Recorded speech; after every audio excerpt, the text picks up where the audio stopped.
Hola, hola.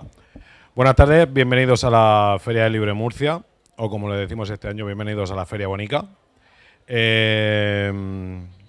Suena atópico, pero es verdad que es un verdadero placer presentar este ciclo de ciencia y encuentros inesperados que mi queridísimo Daniel Torregrosa recogió el guante que le lancé en su momento, y no solo lo recogió, sino que además le ha dado la magnitud que creo que no nos merecemos, pero que vamos a tener en la feria. Esta noche se presenta Ciencia y Poesía, y están con nosotros Luisa Pastor y Álvaro Jiménez, y por supuesto el gran Daniel Torregrosa, que va a ser quien va a dirigir o quien va a llevar el acto. Muchísimas gracias a todos por venir y que lo disfruten.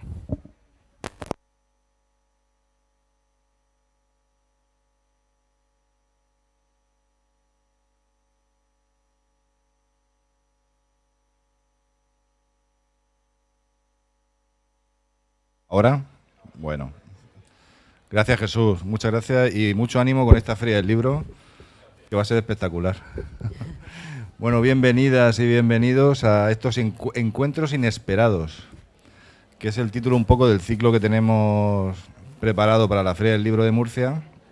Y he querido yo empezarlo con la poesía.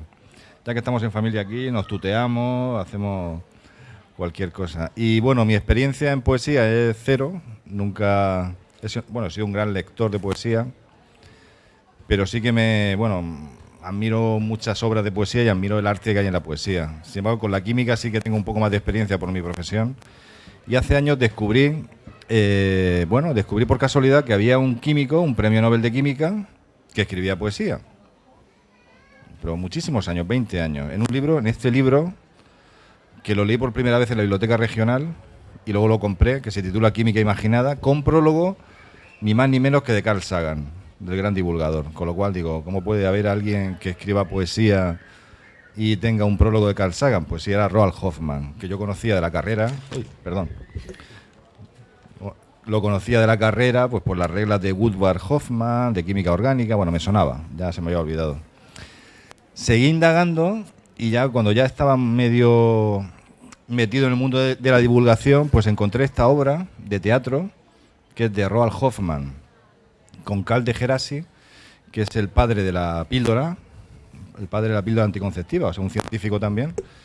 Y es una obra donde tres personajes discuten un poco pues quién descubrió el oxígeno, uniendo a tres personajes de la historia de la ciencia, que son Lavoisier, Carl Wilhelm Scheele y Priestley, que contrariamente a lo que mucha gente cree, el oxígeno lo descubrió Carl Wilhelm Scheele, no Priestley, aunque fue Lavoisier un poco el que le dio o entendió que era lo que habían descubierto. Y de hecho tengo una charla por ahí donde hablo también del descubrimiento del oxígeno. Y sorprendentemente, para mi sorpresa, vamos a tirar todo aquí, este año, leyendo La Verdad, di con un artículo donde una editorial de Orihuela había traducido poemas de Hoffman, y digo, hasta ahí ya estaba yo ilusionado, pero lo trajo a Orihuela.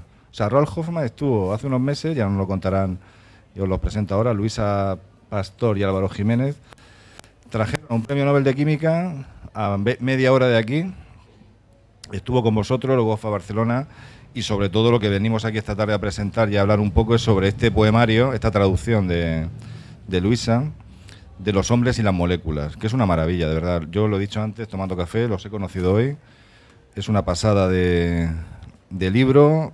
Hay muchas capas en este libro. Los que somos químicos tenemos ahí una visión distinta porque vemos cosas, dice, ostras, si esto lo he estudiado, esto lo he visto. Pero a nivel literario también, yo sin ser un entendido en literatura, pues también me transmite muchísimo. O sea, es una persona que transmite, es un gran poeta. Ahora, espero que es la sensación que tengo yo. Sí, de hecho yo creo que ahora él Luisa está en Pastor la fase. y Álvaro Jiménez, que le damos un aplauso aquí. Gracias por este trabajo. Muchas gracias. Editorial Auralaria, perdón. Muchas gracias por acompañarnos. Es que yo creo que ahora el reto que tiene una persona como Hoffman, una persona que ya ha cumplido 86 años y que ha tenido un reconocimiento científico tan importante como es un premio Nobel y otros tantos honores que tiene, pues yo creo que el reto para él es que se reconozca también su labor como poeta. Yo creo que eso es lo que ahora mismo a él le gustaría para equilibrar, ¿no? No que sea un poeta, un químico que hace poesía, sino que se le valoren sus poemas más allá del hecho de que juegue a introducir el lenguaje de la química en la poesía. De hecho, cuando yo contacté con Hoffmann, mi idea era una idea algo simplista, porque yo no conocía toda la envergadura del personaje con el que iba a tratar. Pues mi idea era, puesto que yo tengo mucha amistad con un profesor de química, Antonio Martínez Esquiva, con quien comparto libros y lecturas y unas tertulias muy interesantes, fue el quien me habló de Hoffmann. Cuando empecé a tener curiosidad por lo que este hombre escribía, mi idea primera fue proponer hacer una antología de poemas científicos, poesía y ciencia. Lo que sucede es que a medida que iba indagando en el personaje me encontré con otros poemas de otras temáticas muy distintas, además de los científicos. Pues él hablaba de una infancia muy problemática como judío de origen polaco, bueno, ahora es Ucrania, esa zona. Tuvo que sobrevivir a una persecución que todos conocemos muy traumática, ¿no?, por el hecho de ser judío, huir con su familia, emigrar a Estados Unidos, pero dejando atrás a la figura del padre, que a mí me cautivó. Yo creo que este libro está dedicado a Hillel Safran, que es el auténtico apellido de Cuenta la historia, de Luisa, sí, cuenta la historia porque es brutal. O sea, y hay un paralelismo con Primo Levi. No sé si conocéis a Primo Levi, que también era químico y fue, bueno, premio Nobel no de literatura, pero no fue, pero casi. Sí, yo tengo el sistema periódico, autor, la tabla periódica, lo tengo ahí. Sí, esperando. Y toda su crónica del Holocausto, o sea, todo. Sí, esto es un hombre, toda la trilogía de Auschwitz. Claro, tiene un paralelismo especial con otro literato. Era poeta también, pero sobre todo era un gran literato. Pero la historia es brutal, si la puedes contar es que es espeluznante, como tantas historias. Sí, bueno, termino un poco lo que iba diciendo. Las temáticas que abarca Hoffmann, cuando yo empiezo a leer y veo esos poemas en los que habla de la persecución que tuvo que sufrir con 6 años de edad, tuvo que ocultarse durante casi 2 años en el ático de una escuela, y eso que nosotros que hemos pasado por un confinamiento de 3 meses, al menos algunos, ¿no? Sabemos lo duro que es estar privado de libertad. Pues si hacemos un esfuerzo de traslación y nos ponemos en la mente de un niño de 6 años que se mete a escondidas ahí con su madre, con su padre, que se queda en el campo de trabajo porque, siendo ingeniero de puentes, él tuvo, entre comillas, la condición privilegiada de que podía entrar y salir del campo de trabajo con cierta libertad, porque era útil para los alemanes la construcción de puentes, a lo que él se dedicaba. Entonces él, en una de esas, como él tenía un pase para entrar y salir, que lo conserva Roald Hoffmann a día de hoy, como un recuerdo de su padre, pues él podía entrar, salir con cierta libertad. Él aprovechó esa condición para poner a su familia con un matrimonio ucraniano, que eran maestros, los Duke. Le ofrecieron la posibilidad de coger en una guardilla que había ahí y ocultar a la mujer, a su mujer Clara, a su hijo, los hermanos de su mujer también, un bebé que luego no pudo estar tiempo oculto porque lloraba demasiado y tuvieron que ponerlo en manos de otra familia que al final también murió. De modo que las condiciones del confinamiento fueron terribles. Entonces, cuando yo empecé a leer poemas en los que hablaba de la figura del padre, que fue un héroe porque no solo puso a su familia a salvo en esa guardilla, sino que no se quedó en la guardilla con ellos, sino que se volvió al campo de trabajo para que, aprovechando esa libertad que tenía de entrar y salir, se organizó con otros miembros de su familia y otros colegas, que se organizaron en los bosques cerca del campo de trabajo para introducir armas en el campo y organizar una fuga masiva. Es decir, no se puso él a salvo, que quizá, bueno, pues yo creo que todos habríamos tenido esa tentación, seguro, ¿no? Y seguro que habríamos caído en ella también, ¿no? Porque egoístamente, pues una vez piensa, ¿mártir para qué o para quiénes? Para salvar a quiénes, ¿no? Pero él y yo creo que su hijo ha sacado esa grandeza de carácter, ¿no?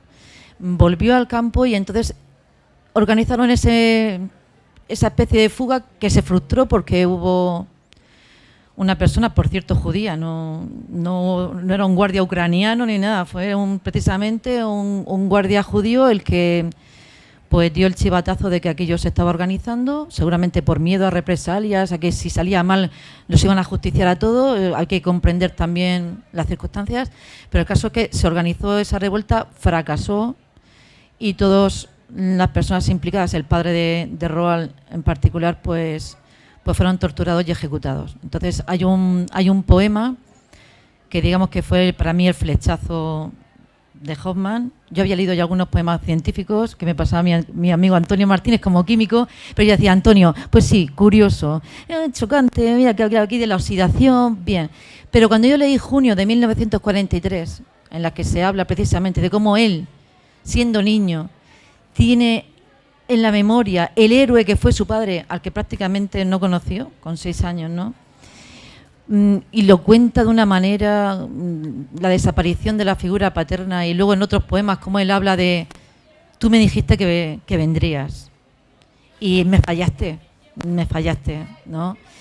Pues sentí como la figura del padre a mí me maravilló, ese ejemplar humano. Entonces me impliqué y descubrí ya otros tantos poemas que hablan de la naturaleza, porque él es un senderista convencido, ha pasado mucho tiempo, por ejemplo, en Provenza, ha hecho muchas incursiones allí, también en las montañas de California, ha estado periodos de tiempo con Gerasi, que tiene por lo visto ahí una fundación artística. Gerasi se murió ya hace un tiempo, creo. Sí. Hay una historia, no sé si lo habéis leído, creo que visitó esa guardilla con su nieto. Sí, es brutal eso. Es brutal eso, es brutal. Visitó la guardilla donde estuvo recluido de pequeño, pero ya con su hijo y con su nieto, o sea, hace, bueno, no sé, 15 años, 20, y formaba parte de un instituto o algo así, y era el laboratorio de química, y se mantenía la guardilla y era un laboratorio de química. La tabla periódica estaba puesta... La tabla, o sea, yo no lo sabía. Hay cosas asombrosas en la vida. No lo sabían y los de allí creo que lo supieran tampoco.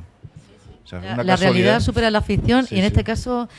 De hecho, cuando yo escuché esa anécdota de él, se te ponen los pelos de punta, porque cómo la vida da esa vuelta y te pone como una anticipación, ¿no? Lo que vas a ser.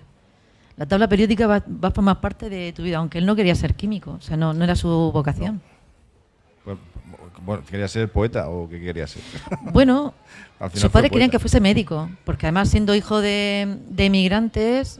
Y estando en la situación tan mal como estaba para los emigrantes europeos y más de cierta parte de Europa, ¿no? Porque de hecho el padrastro de Hoffmann, porque la madre se volvió a casar, viajó a Estados Unidos ya casada con Paul Hoffmann, que tampoco se llamaba Hoffmann, se cambió el apellido porque prefería ser emigrante alemán antes que ser de origen polaco, declaradamente polaco. Entonces ni siquiera es su apellido real, Hoffmann, pero era el que el padrastro utilizó en su viaje a Estados Unidos y para buscarse un futuro laboral, pero claro, es un futuro laboral muy escaso, porque él cuenta cuando se matriculó en medicina fue porque la familia iba buscando, y yo creo que ahí la población judía es muy calculadora también en eso, ¿no? El instinto de medrar, de superarse, ¿no? Entonces él, empezó en medicina, pero luego en algunos tiempos estivales, por ejemplo, se matriculaba en Columbia en cursos de literatura, cursos de arte, dio cursos con un profesor que a él lo marcó, un intelectual de primera, Mark Van Doren, ¿no? Y a él ya, él, digamos que sintió esa llamada, lo que sucede, y él lo cuenta muy bien. Dice, bueno, yo me atreví a decirles a mis padres que no iba a ser médico, pero lo que no me atreví fue a decirle que quería estudiar arte. Entonces, como había hecho también unos cursos en laboratorios con química y de niño había hecho algunos experimentos por placer con la química, pues dijo, bueno, me ha gustado esta aventura de la investigación en los laboratorios, no voy a hacer medicina, voy a hacer química, y la verdad que el futuro le demostró que como químico ha sido Pues impresionante también. Para ganar un premio Nobel no es fácil, creo yo. Y el Compartido, nombre de Roald se lo pusieron por Roald Amundsen. Sí, el explorador, sí. La curiosidad. Forma parte de la leyenda del personaje, ¿eh? Porque realmente es muy viajero. Sí. Es que ha estado en muchísimas partes, es un amante de Oriente, pero también tiene muchos amigos en la América Latina, y es octogenario, y ya te digo, hace poco estaba en Basilea, que estoy aquí un par de semanas para hacer el texto de una ópera y asistir a una lectura dramática de Oxygen que se va a hacer me van a hacer los estudiantes de la Universidad de Basilea, y cuando presentamos el libro y dijo voy, yo no me lo podía ni imaginar, ¿no? Además que me daba mucho miedo que viniera, porque yo no tengo costumbre de medirme con alguien que despierta Claro. esa atención mediática. Me preocupaba mucho. Yo he visto vídeos que visitó Orihuela, el MUDIC, estuvo por... Sí, es que estuvo el de MUDI visita se aquí en Orihuela. implicó. Sí, sí. Fue una labor de muchas manos. Por eso la humanidad, con todo, pues tiene momentos increíbles. Y es que ahí encontramos que él me decía, lo que me asombra de lo que has hecho es el tejido humano que has sido capaz de movilizar. Cuánta gente implicada, cuántos amigos. Y es verdad, me sentí los dos, que teníamos ahí a la Universidad Miguel Hernández implicada, la Universidad de Barcelona, que también hizo posible el traslado de Estados Unidos a Alicante y luego a Barcelona, la Fundación Cultural Miguel Hernández, el MUDIC, GPS, que es... Pero bueno, lo de GPS... Sí, bueno, GPS es la empresa que patrocina el libro que tenemos ahí en los créditos. Patrocinó parte del libro, pagó la maquetación, y bueno, es una empresa que dirige a Antonio Martínez Murcia, que es un químico también que ha tenido está mejorando mucho por el tema de los PCR. De hecho, GPS significa Genetic PCR Solutions.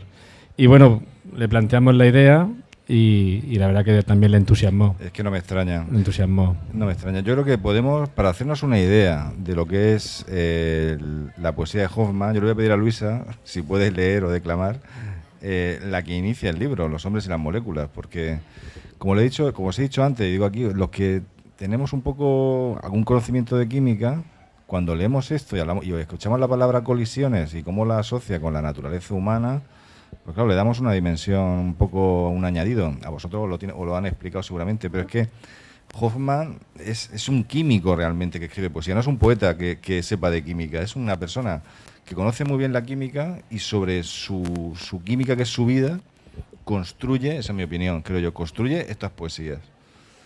Y yo que he leído algunos ejercicios de esas combinaciones del lenguaje científico con el lenguaje poético, yo veo que hay juego, pero a mí me deja indiferente. Por ejemplo, para mí no es meter únicamente la jerga científica y ya está. Es que aquí está perfectamente relacionado con la comunicación humana, con las relaciones interpersonales. Es como que realmente se humanizan las moléculas. Tienen comportamientos como los tenemos las personas. De hecho, él habla de que es un mirón de moléculas. Quizás a este libro le hubiera venido muy bien una explicación de estas cosas. El libro tiene, el poemario que ha traducido Luisa, tiene más cosas que las experiencias vitales, o sea, esas se entienden mejor. Pero quizás aquí hubiera estado bien lo digo para una segunda edición. Sí. Añadir notas. Sí, alguna nota. Pues lo estuvimos planteando. De hecho, Sí, por ejemplo, claro, cuando te salen palabras como momentum, mi versión original tenía una nota a pie de página explicando el concepto de momentum. Pero luego estuvimos pensando que también el lector debe ser un agente y oye, te genera curiosidad esa palabra, te genera curiosidad el tema, pues investiga, qué es lo que hago yo cuando hay algo que desconozco y me llama la atención. Y no quisimos convertir el poemario en un glosario tampoco científico. Ahí queda para el que tenga esa curiosidad, está ¿no? Pero bueno, que sí, que me lo estoy planteando, ¿eh? Sí, bueno, hay un título Claro, aquí de un poema mira. que me encanta. El diablo enseña termodinámica. Ah, ese es complejo. Y es complejo, no te voy a pedir que lo leas porque Ese me es muy costó complicado. mucho trabajo traducirlo. Sí, me costó. Bueno, es bilingüe, no lo he dicho, es una edición bilingüe, o sea, es una preciosidad. O sea, es que es bilingüe, o sea, es que aquí donde se puede ver, sobre todo tu trabajo, o sea... Claro, lo interesante es que puedas cotejar. Y te he escuchado en para que algún tenga sitio o conocimiento. leído que hay poemas que te negaste a traducir. Bueno, Claro, que te porque negaste, yo creo que dijiste que no... De Hoffman, ¿verdad? Antes de leer. Sí, pero porque yo creo que hay poemas también que nos eligen. Yo, a la hora de traducir, creo que tengo la capacidad de saber dónde puedo hacer mi trabajo bien. Mi trabajo que no es un trabajo profesional, que es un trabajo poético y como amante de esa lengua que soy. Pero sé dónde mis limitaciones hasta dónde llegan. Entonces yo elegí por flechazo algunos poemas que estaban clarísimamente, me tocaban mucho de cerca, y luego algunos que yo pensaba que podían quedar lucidos, porque además fui buscando variedad temática en el poemario. No queríamos un libro que hablase solo de ciencia, y eso y creo que fue lo que le gustó a él. Cuando le planteé el proyecto me dijo, lo que me ha gustado es que estoy harto de que se me encasille en poeta químico. Ujú. Y hay mucha gente que me propone hacer eso. Estoy también harto de que la gente se quede con mi faceta de judío y me proponga hacer antologías de superviviente del Holocausto, cuenta su experiencia en los campos de trabajo, los guetos y demás. Le han ofrecido esa oportunidad de hacer antologías exclusivas sobre el Holocausto y él se ha negado. Y sabemos que eso pues tiene su demanda de público, ¿no? Y él no ha querido entrar.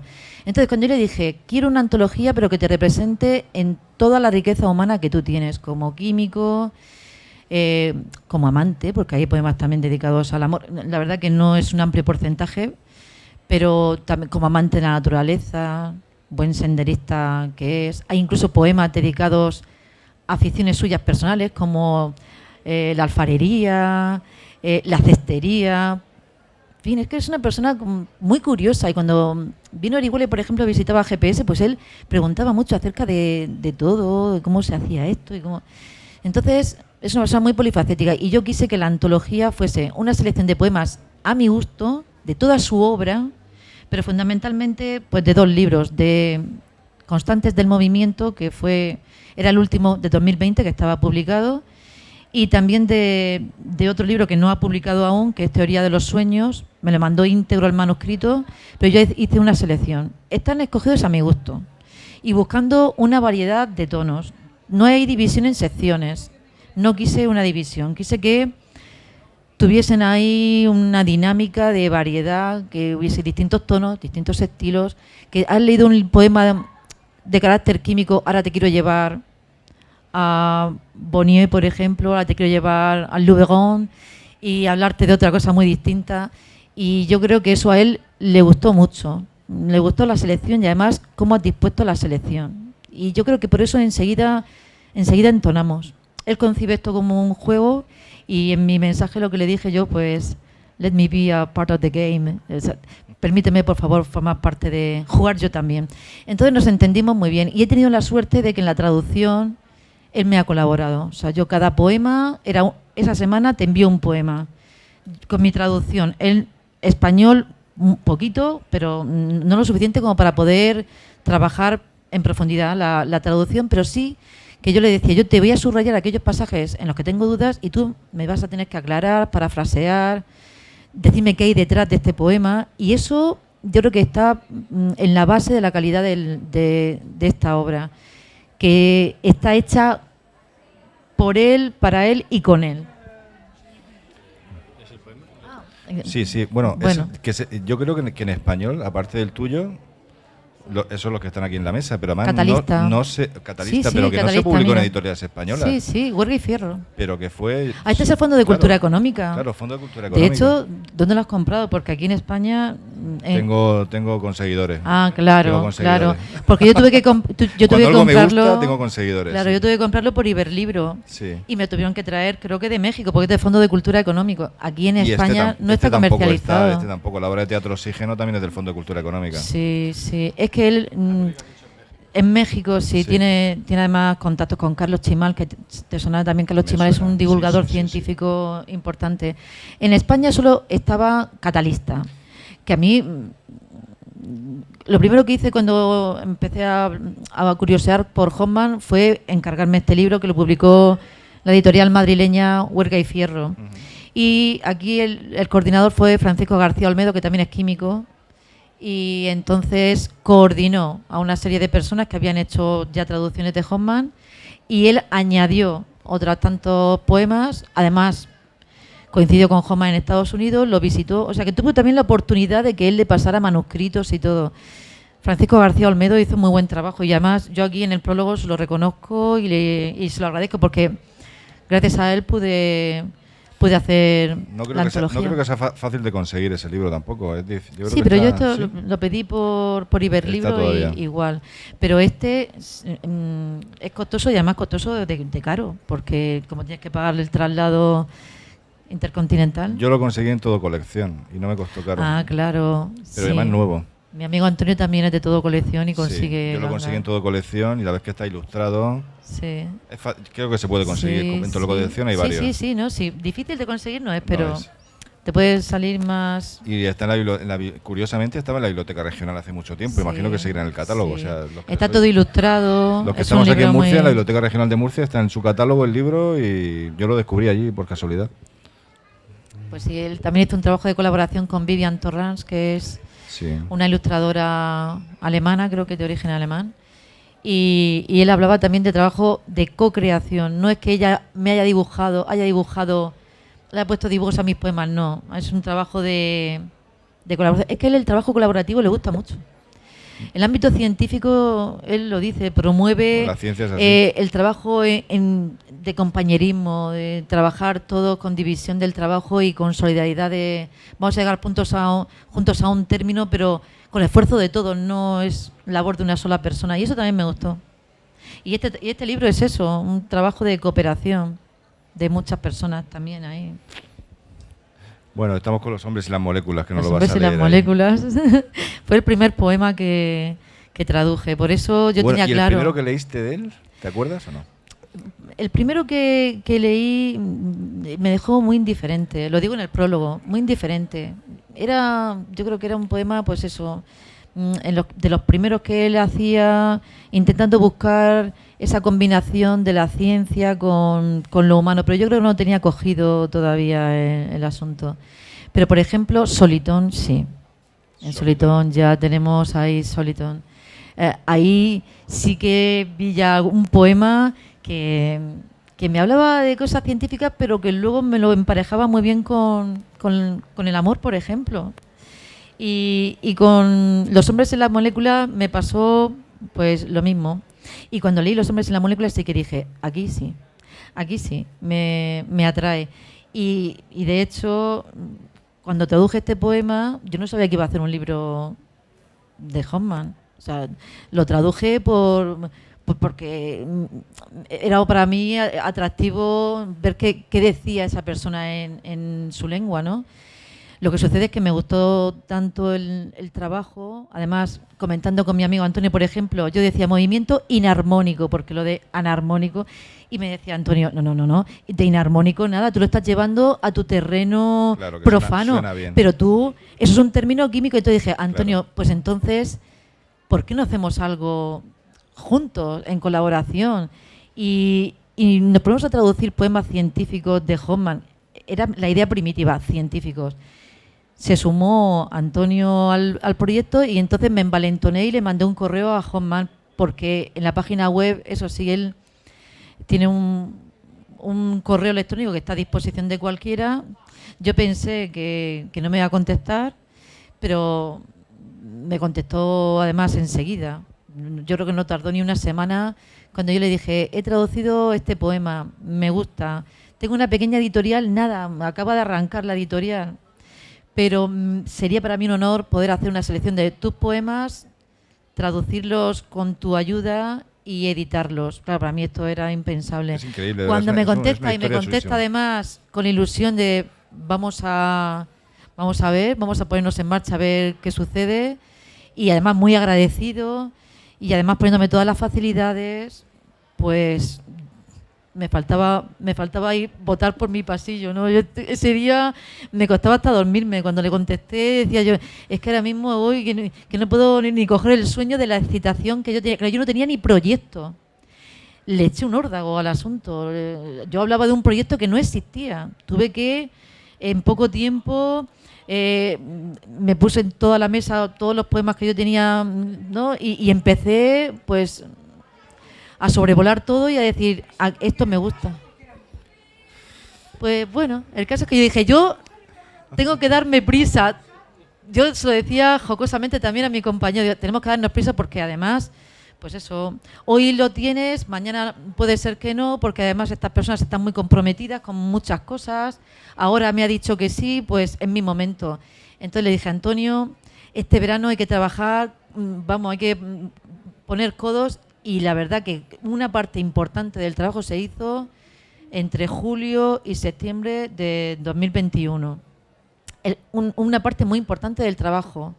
O sea, que estuvimos ahí veraneando y al mismo tiempo leyendo y traduciendo y debatiendo por correos electrónicos a 3 bandas, yo con Antonio, con Roald, los 3, y luego se sumó Santiago Álvarez, que también es profesor de química en la Universidad de Barcelona, amigo personal de Hoffman, y entonces ya decimos, ya el equipo ya se cerró, nosotros 4, y ya con Santiago pues fue el último tamiz imprescindible para que cogiese aún más calidad ciertas traducciones que, bueno, le hacía falta un repasillo. Suena muy bien en inglés, lo digo en serio. O sea, el leerlo en inglés tiene una sonoridad distinta. Es que es muy difícil traducir poesía, ¿verdad? Es muy difícil, ya lo creo. Traducir un texto, traducir sí, un libro. Yo he ya es intentado difícil, pues, que no perdiese. Suena bien, suena mejor, claro. Sí, porque no es una traducción literal tampoco. Si hacemos una traducción literal en la que yo no creo para nada, pues no queda el texto tan atractivo como el original. Es un libro para aprender inglés, y lo digo totalmente en serio, ¿eh?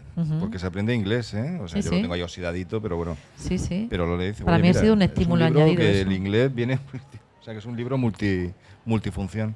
Pues nos vas a leer ese poema. Nos vas a leer ese poema, Luisa, que le estamos aquí desviando. Los hombres y las moléculas. Voladizos grupos metilo golpeados en un movimiento anarmónico sin fin. Una molécula nada, propagando su funcionalidad, dispersando sus centros reactivos. No toda colisión, no toda precisa trayectoria, a través de la cual estas complejas bolas de billar llegan a sus predecibles lugares de encuentro, no todas ellas conduce a la reacción. Muchas de esas colisiones acaban siendo un inocuo golpe lateral, sin más. Un intercambio de momentum, una mera desviación. Y lo mismo pasa con nosotros. El choque debe ser certero. Los ojos necesitan de una cerradura y atisbos de un intento de penetración. El entorno cuenta. Un suave cepillo de mohair, o un roce de manos, una brisa perfumada. Los hombres y las mujeres no son tan distintos de las moléculas como ellos piensan. Qué bien, qué bonito. Es precioso. Bueno, es chocante, es chocante.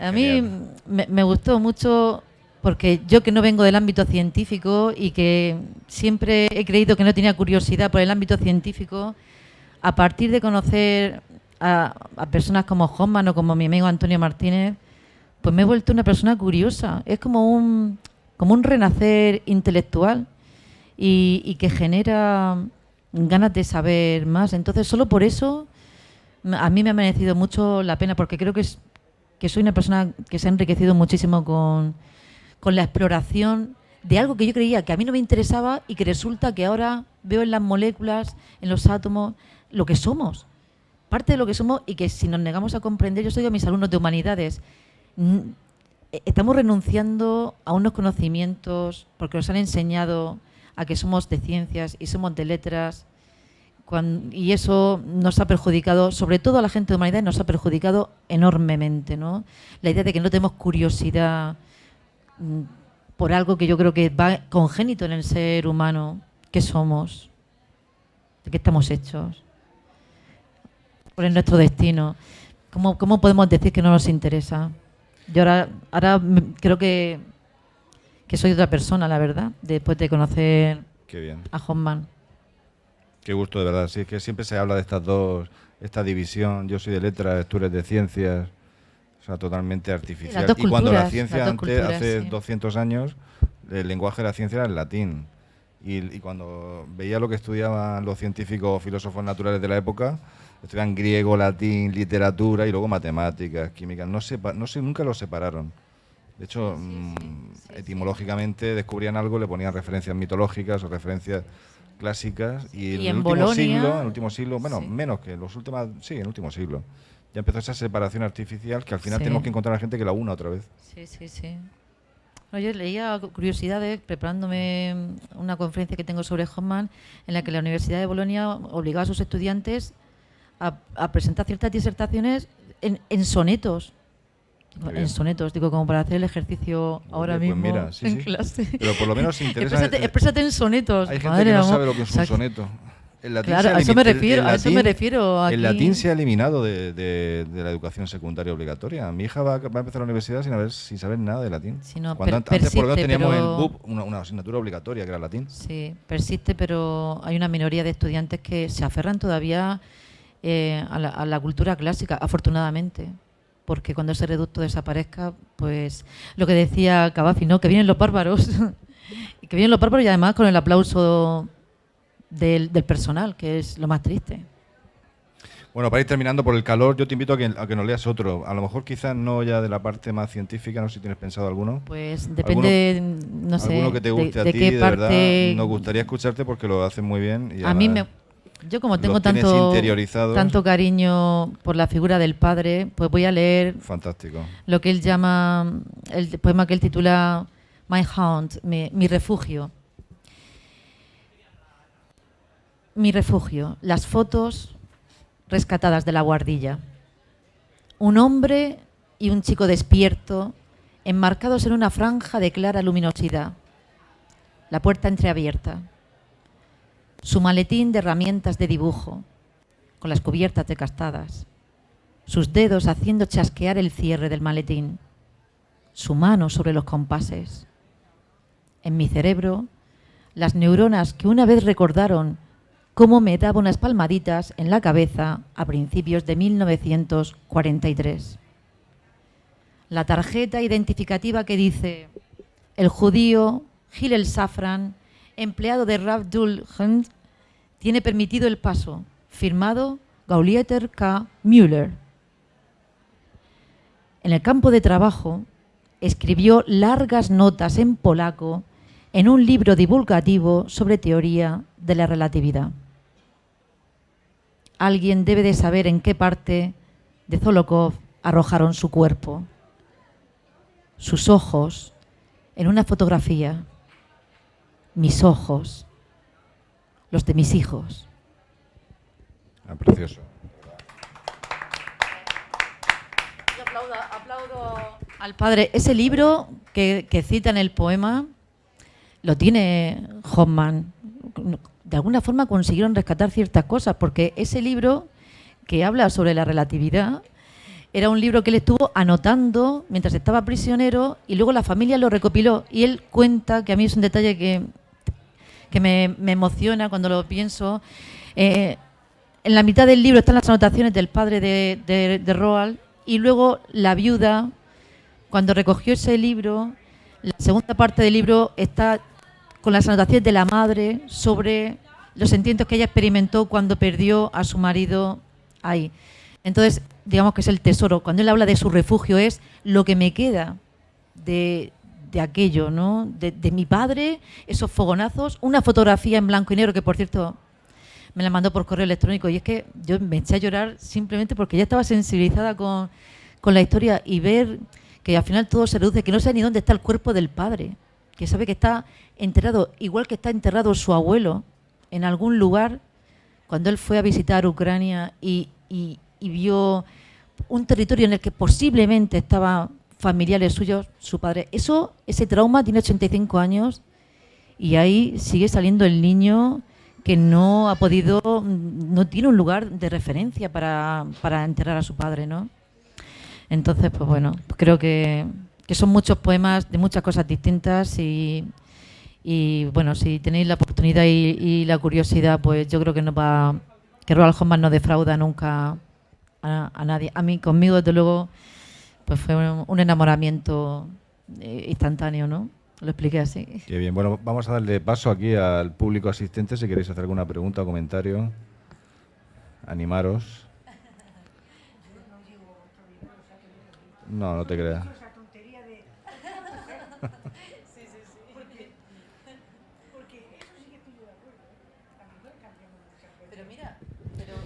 Pero eso, yo soy muy insegura. O sea, no sé cómo me decidí. Yo creo que forma parte del engranaje del destino. Porque yo soy una persona que el tema de molestar a la gente, de poner en compromiso a la gente, y más a un desconocido, y más a un premio Nobel. O sea, es que yo no sé cómo lo hice, cómo me atreví, ¿no? Y luego, cuando me atreví, cómo salvé el miedo de decir, madre mía, que me ha dicho que sí, ahora cómo lo hago. O sea, ahora cómo estoy a la altura. Y cuando hubo la oportunidad de traerlo a Orihuela, porque Santiago Álvarez me dio, eso está claro, bueno, pues lo que tuve que salvar es el pánico. Y ahora, ¿cómo hago para recibirle en Orihuela? Ha sido un reto en todos los sentidos. Un reto maravilloso, pero que también he sufrido porque no es nada fácil. Cuando tratas con gente de esa categoría, se siente uno pequeño. Yo que he participado organizando eventos, si Hoffman vino, no es ni mucho menos por dinero. No, de luego, No, eso te lo es aseguro. porque a él el proyecto le apasionaba. O sea, él vino porque dice, yo tengo que ir y tengo que conoceros.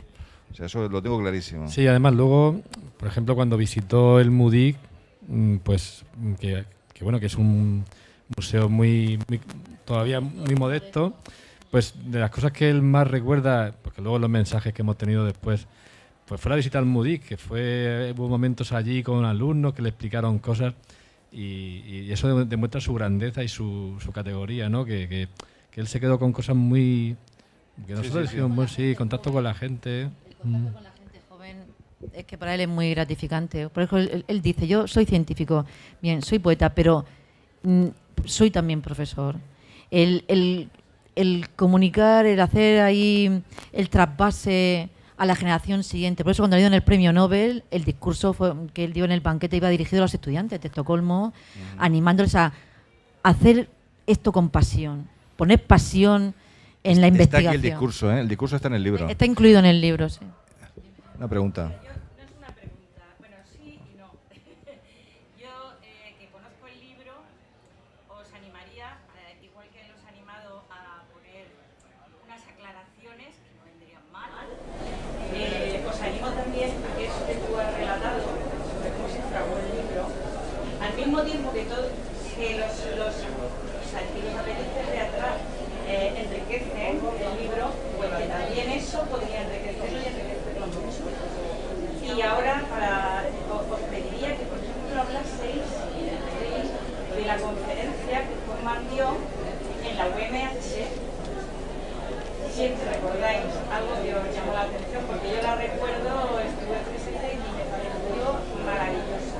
Y no fue una conferencia ni de un químico ni de un poeta, ni de un filósofo que ve a las tres.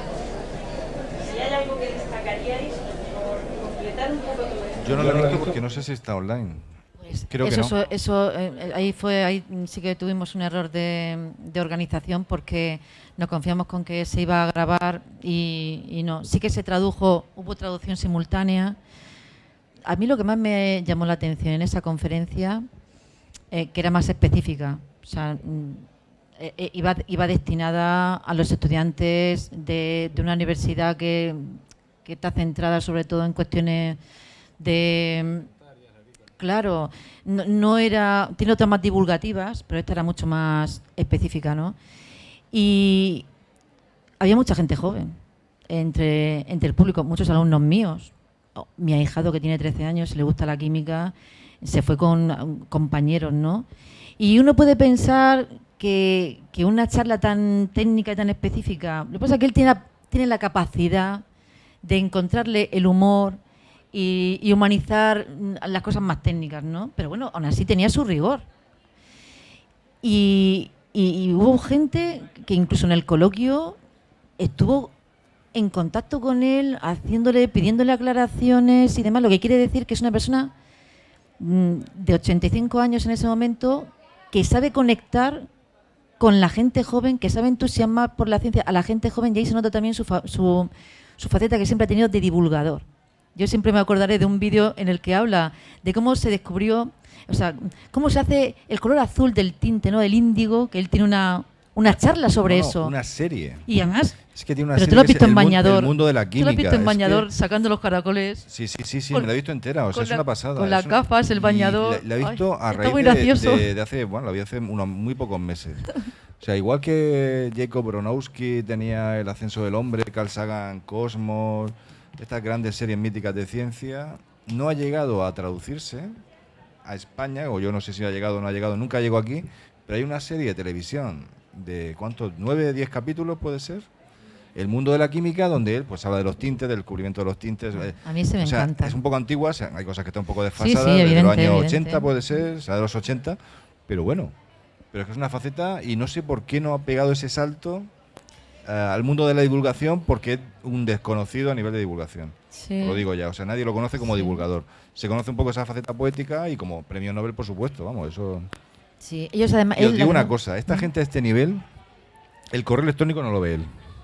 O sea, tú mandaste el correo, alguien se lo filtró y alguien le dijo, esto se lo cuento. No, pero Porque él sí estas que lo- él personas- sí que lo lee, Sí, ¿eh? lo lee. Él directamente no lo sé porque al final esta gente recibe muchísimos correos. Sí, pero yo creo... Y muchas porque propuestas. lo conozco y da la sensación de que, por ejemplo, a mí alguien me decía en la universidad, ¿cómo es posible que este hombre venga solo, sin asistente, sin secretario, una persona de su envergadura, viene solo con su mujer, que también es mayor? Digo, pues sí.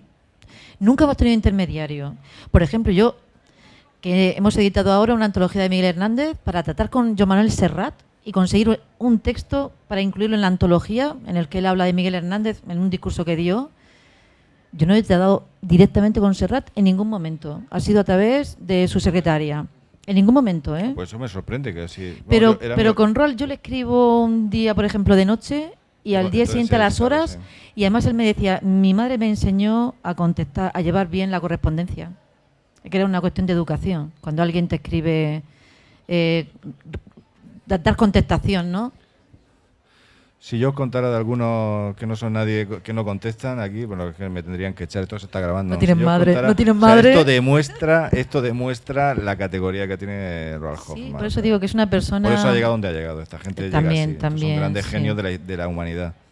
Porque ya os digo, ser premio Nobel de Química en el año Sí. 81, que él era relativamente joven, Sí, con unos por un 40 o trabajo, poco. ¿no? claro, es que era muy joven por un trabajo brillantísimo que hizo con orbitales moleculares. O sea, es que estamos hablando de una, Sí, sí, sí. de un genio y un brillante científico y un escritor maravilloso. O sea que. Pues increíble. sí. Nada, para mí un placer Bueno, ¿alguna pregunta más? rememorar o- todo eso. Guillermo. Lo primero, agradecer y celebrar y compartir la felicidad de que alguien como vosotros, y especialmente tú, te hayas encargado de traducir al español y de facilitar el acceso por las múltiples dimensiones que yo creo que tiene y que se ha puesto de manifiesto en lo que estáis diciendo ese libro y cómo cada uno le puede aportar y lo puede percibir desde pues, las muchas visiones que puede tener a nivel personal, profesional, literario, como a la sensibilidad le puede venir bien enriquecerla con una visión de un buen poeta. Entonces, lo primero, agradecer el trabajo y cómo lo has transmitido también con esa emoción y con esa ilusión.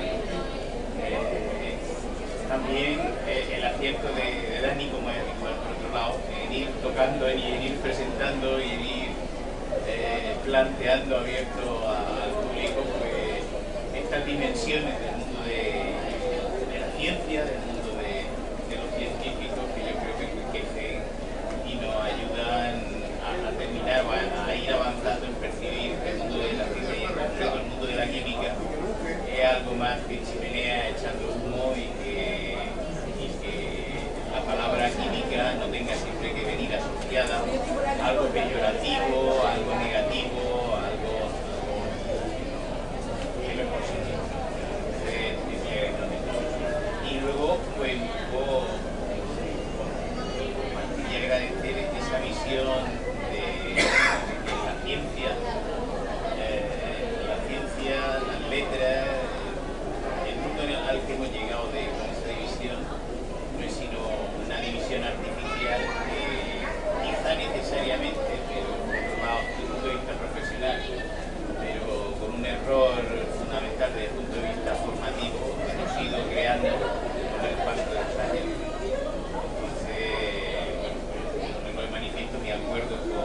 ese y el compromiso de leer el libro que no he leído y, bueno, hacer algo con él.